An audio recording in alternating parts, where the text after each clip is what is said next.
Hello everyone, welcome to my another mini blog series. আজকে office শেষে চলে গেছিলাম কলকাতার জোড়াসাঁকো এলাকার মুক্তরাম বাবু স্ট্রিটের কাছে থাকা সিদ্ধিবিনায়ক মন্দিরে। এটি 2020 সালে 28শে ফেব্রুয়ারি মল্লিক বাড়ির একাংশ ঐতিহ্য পুনরুদ্ধার করে তৈরি হয়।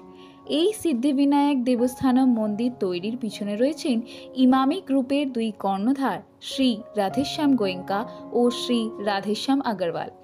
এই মন্দির প্রাঙ্গণে ঠাকুর দালান রয়েছে, যেখানে দর্শনার্থীরা শান্তিতে ঈশ্বর চিন্তায় মগ্ন হতে পারেন।